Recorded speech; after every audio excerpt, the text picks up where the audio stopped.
At what age did you feel like a real adult and not a kid faking through life?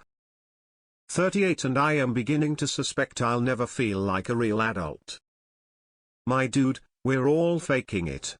Everyone is bullshitting their way through life. No one is born with the answers. 38.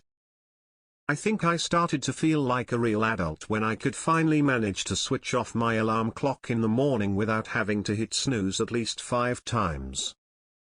When I finally stood up to my parents and stood my ground on who I wanted to date and marry, and they backed off and let me. A big win in my personal life, and the first time I felt like they saw me as an adult who is capable of making her own decisions. When I got my first salary. I'm 52 and I still feel like a kid. FYI, most of us are faking it. My mother passed away when I was 23 and my father when I was 28. When you realize that there is never any home to go home to, you grow up, even if you don't want to.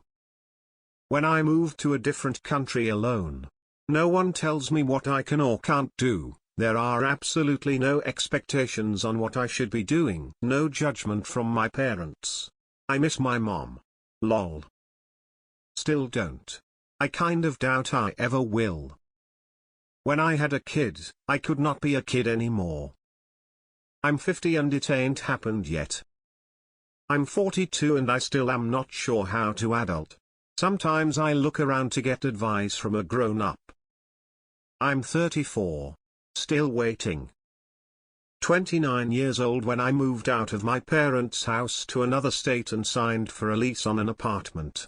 Unfortunately, I'm moving back in with them soon and it'll be a while before I feel like a genuine adult again. About age 28. That was the year my career really began and I stopped caring about all the superficial, unimportant things you obsess on when you are younger. 27. 28 lol. Adults aren't real. We're all just children, varying degrees of experience, and some of us learn more from that experience. I'm nearly 37 and I'm still winging it. I don't think I'll ever be not faking it. When I was given a second shot at life, after nearly bleeding out in the ER, and having an NDE, let me tell you, there's an ocean of love waiting for us on the other side.